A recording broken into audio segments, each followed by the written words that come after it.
Okay, so hi guys, I'm here today. This is the first of our Inspiring Women series for Moloko, and I'm really privileged to have the lovely Julie Parker, who is the CEO and founder of the Beautiful You Coaching Academy and an author.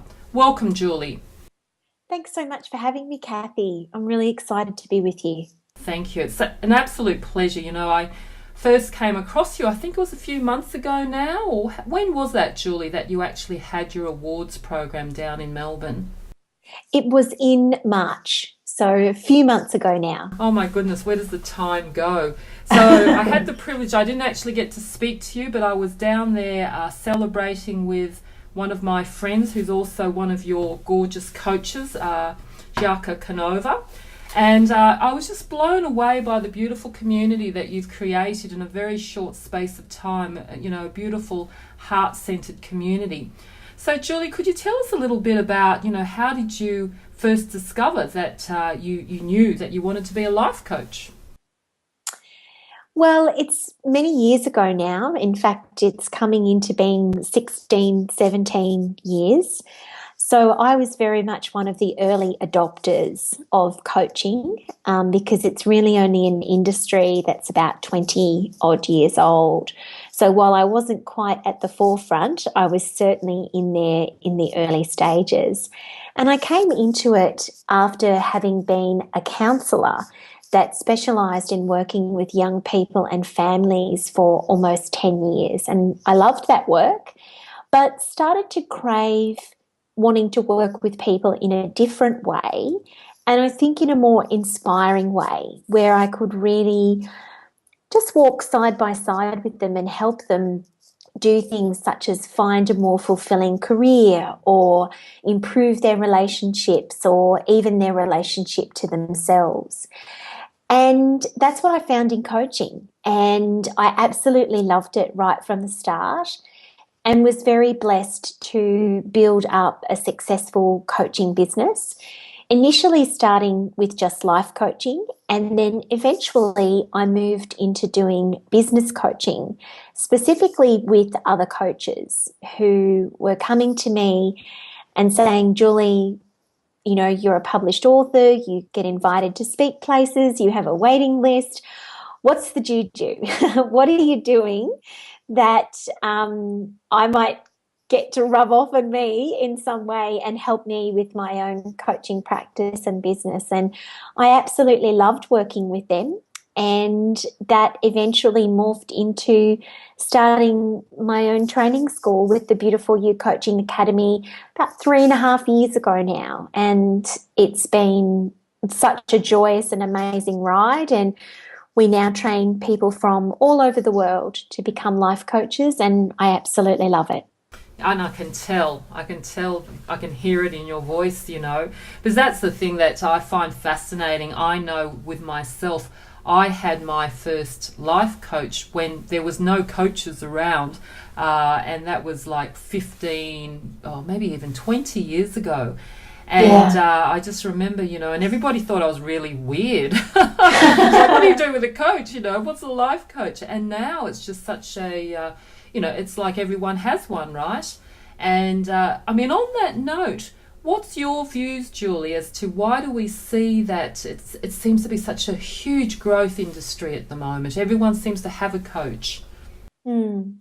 Well, it is a huge growth industry, and a lot more people, I think, are just really starting to understand the extraordinary value of working with a coach and how it can help them improve their life, achieve goals, better health, wealth, happiness, whatever it is that they might actually be looking for. And of course, like with any industry, when it first starts out, people don't know it. It's not trusted. They don't have a rapport with it. And so it's understandable that people might be wary. I mean, gosh, I'm old enough to remember the time before personal trainers. And when personal trainers first come out, which was way before coaching, and the initial reaction to those personal trainers being, that is the most ridiculous thing that anybody had ever heard of. Why? Yeah, why would you pay someone to exercise with you? Yes. That's Yes. Why would insane. you pay them to whip you and get you up at all hours of the morning? Yeah. Yeah, or even just to do any form of exercise with you. Not even if it was necessarily hard, but it was even enjoyable. It's like, why would you pay money to do that?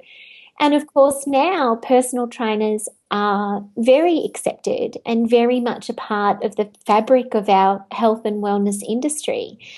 And I think that that's what's really happened with coaching in the self development and personal development industry. And I also think that it is a reaction to the extraordinary numbers of people that have become just intensely interested in creating a life for themselves that is just really rich in meaning and legacy and giving and just, it's the Oprah factor, Kathy, of people just really wanting to live their best life and understanding that coaches can actually play a really wonderful role in helping them do that.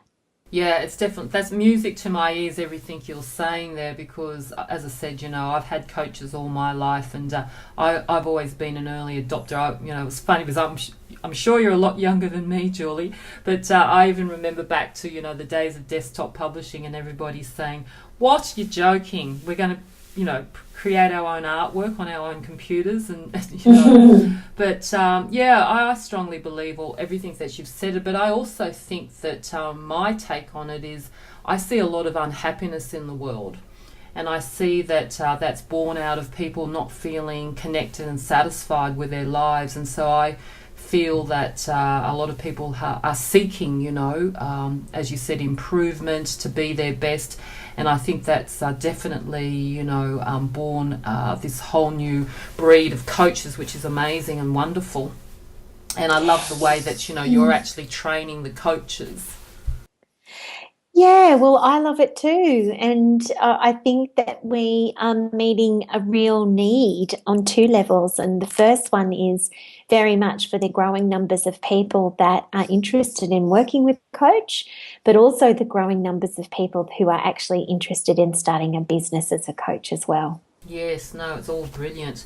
And so what would you say then, Julie, is I suppose, your juju for the Beautiful You Coaching Academy? What sets you apart from the other training types of organisations out there? I really love this question because I actually think that what sets us apart is something very significant. And it is actually probably, I would say, the primary reason behind why I started the Academy. Coaching has its origins in the corporate world and the HR sector. That's where it comes from originally. And it was very much in its early days about things such as performance management of people in workplaces and corporate environments, how to motivate people to work harder, better, faster, higher, essentially. And then it eventually moved into being more about one-on-one work with people from coaches who had their own business, but still very much with that type of approach and focus. And Kathy, even though I loved coaching and enjoyed my own training to a certain extent, I must admit that all those years ago, a lot of that corporate black and white and, dare I say it, quite masculine approach to working with people never really resonated with me. And so I was probably a coach that broke all of the rules. Love and it. Love yeah, in the way that I worked with people. And over many years, what I learned was that that way of working with people, especially for women, just didn't fly.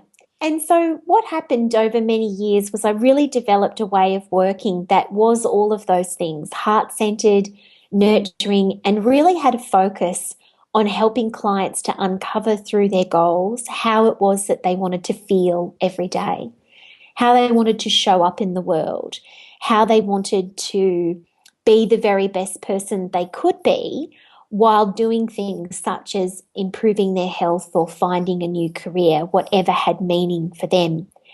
And that's the thing that really sets us apart.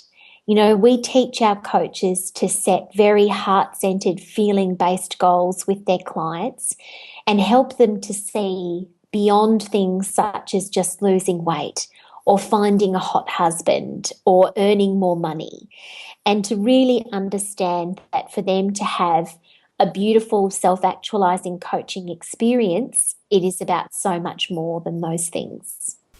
Yes, and we can have it all, right, and still have a hot husband. Absolutely. Yeah, of course we can. Yeah. No, thank you for explaining that. And it's, as I said, you know, in that brief time that I was down there in Melbourne at the awards night and talking to some of your coaches, and I could feel that very, very strongly. So it's a really beautiful community. Are most of your coaches women, or is there a mixed gender situation, or? They're most definitely mostly women. We do have the odd gorgeous man trained through us, and we love training them. But there is no doubt that our model and brand and approach is more suited to women. And in general as well, the life coaching industry is quite female dominated. And that's not to say that men don't make amazing life coaches. They absolutely do. And we really need more of them. But there's also no question that in general, it is women who are more rooted in the personal development and self-development and helping worlds. And the life coaching industry is just a reflection of that. I would agree. It's just something innate, isn't it? That innate nurturing sense that women have that I think makes them gravitate maybe more towards this area of development. Yeah. Well, thank you for explaining that, Julie. Tell us now about what's the biggest lesson that you've learned about running your business. Oh, Kathy, there's so many lessons. There are, right? Where do you start? Yeah, I know. What's the one that stands out the most for you? Yeah, I think the one that's coming to my mind today, because I want to be honest with you and say that if you ask me this question on another day, I might actually give you another answer. And that's just because I think certain things take more prominence at any given time than they do others. And this has also become a very important message that we share with our coaches as well. And that is the lesson that if you want to go into business for yourself, you have to understand that you are about to embark on a marathon and not a sprint. Yes. And I think one of the most significant things that I have seen change, and not for the better, in the coaching industry, and in fact, even in just the general business industry, is the proliferation of marketing that is out there filled with false promises of telling people and demanding of people and pointing the finger at people and saying that they can have, a six-figure plus business within a month or a few weeks or a week or even sometimes overnight, and that they should leap from their job and run towards it and it's all going to happen. And it's really terrible marketing that preys on people's insecurities and often a place where they're at where they're not enjoying their other work and they're looking for greater freedom and the lifestyle that comes with owning your own business, even though you'll never work harder for anybody else than you do for yourself. Oh, yes, exactly. And what this does is it gives people the impression that having and running a successful business is something that can happen seemingly overnight or with the snap of your fingers or with ease. And I've just never, ever known, after coaching hundreds and hundreds of clients and training hundreds and hundreds of coaches now, that to happen. All great businesses are built on a foundation of long-term work, love, care, effort, relationship building.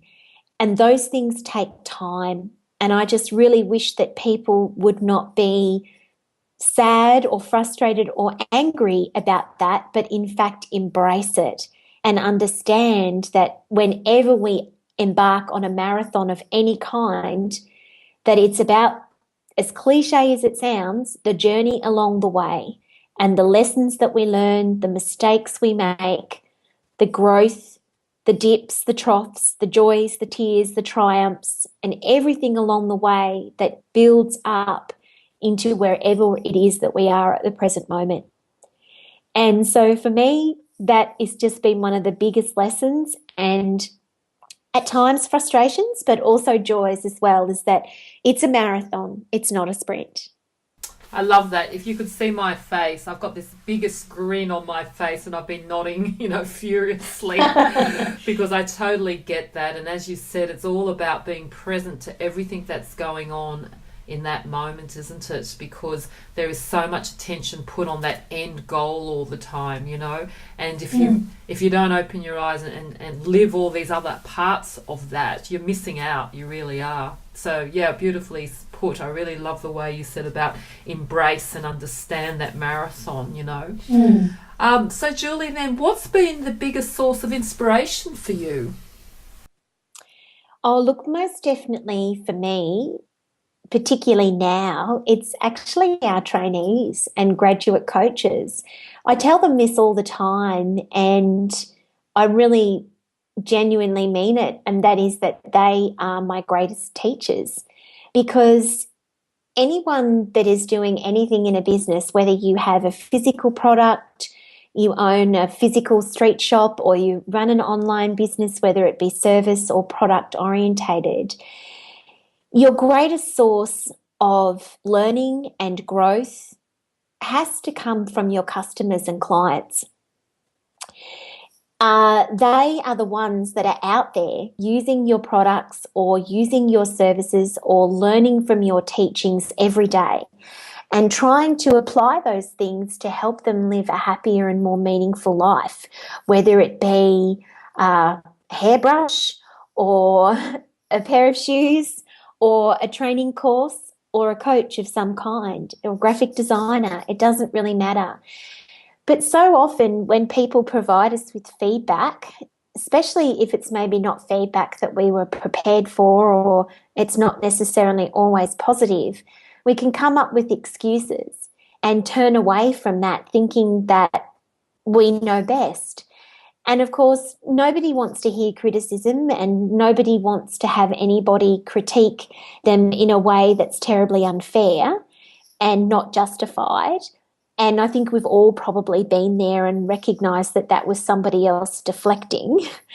Yeah, so they're my biggest source of inspiration. They truly and genuinely are, and they inspire me to be better, to give more, do more, improve, grow, stretch, and I just can't ask anything more of them than that. Gorgeous. Thank you, Julie. So tell me then about self-care. I know this is a topic for myself. I know this is a topic that we talk about in our community all the time, and it seems to be a topic out there everywhere. Especially when you are a business owner, you do tend to work very long hours, and there's always a hard where do you draw that line, between business and your personal life when you love what you're doing, right? But we still need to take care of ourselves. So what sort of advice would you give around that, Julie? I mean, what do you do for your own self-care? And as I said, what other advice can you give for others listening today? I'm often asked this question, Kathy, and I always give an answer that people are not necessarily prepared for. And so I just put a little bit of a caveat there because, sometimes I think, particularly as women, we make a rod for our own backs when it comes to concepts such as balance and self-care. Because, truth be told, I'm not really so sure that balance is actually as healthy as everybody cracks it up to be.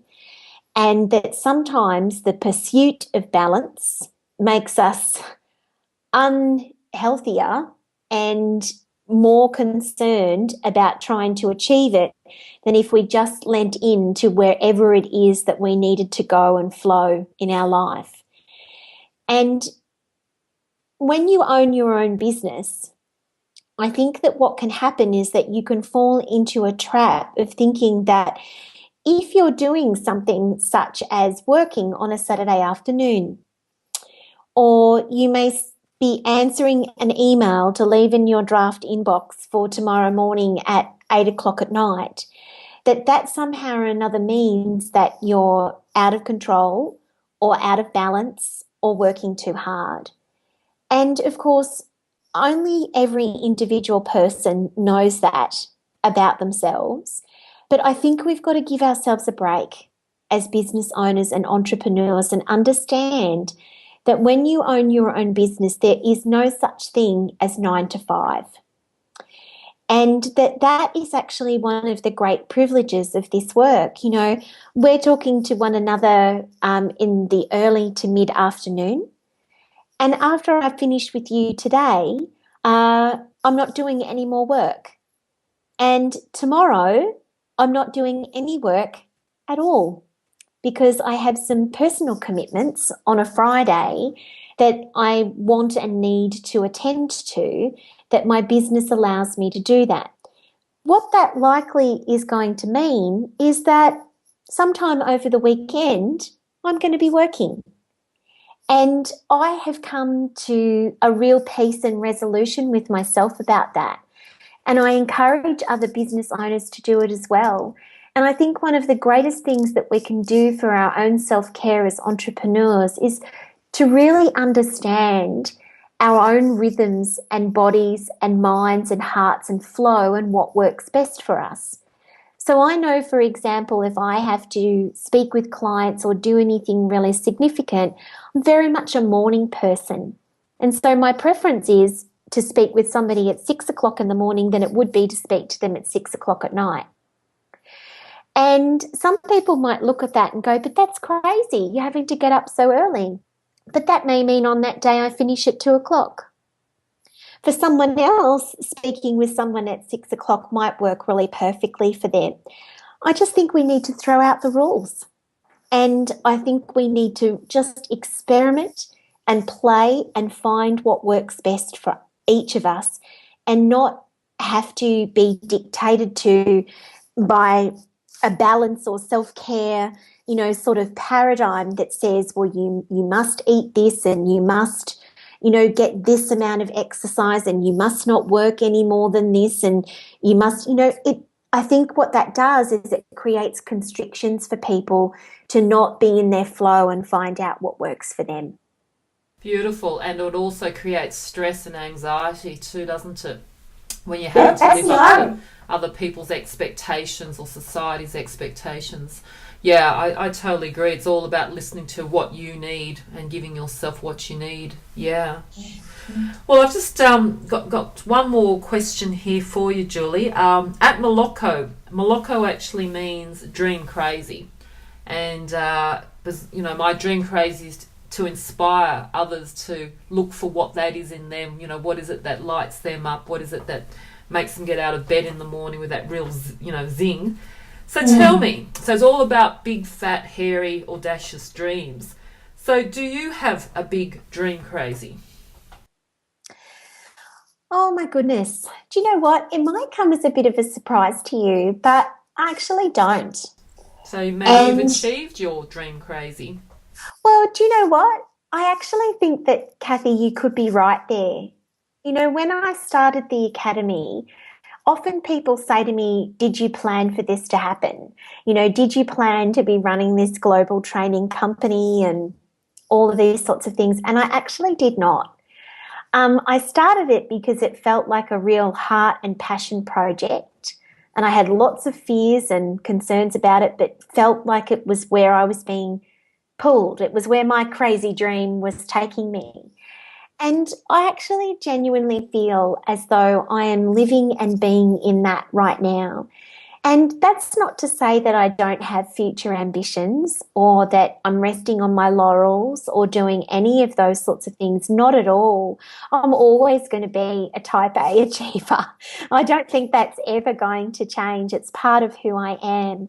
But at the same time, I think that my crazy dream is actually unfolding right now as I speak. And I just really want to make sure that as much as I possibly can, that I really recognize that and I don't keep reaching for the next thing and the next thing and the next thing without actually really being fully present and enjoying what it is that I've created, and especially the beautiful people that it's brought into my life. That feels really important to me right now. Yeah, gorgeous. No, I can see you're living your dream crazy at the moment, and I love the way that you're present to it and just, open to where that takes you. Thank you. That's exactly the way that it feels at the moment and exactly what I want to do. Fantastic. Well, Julie, I've really enjoyed talking to you this afternoon. I know you're an extremely busy lady, so I'm extremely grateful that you could give me the time.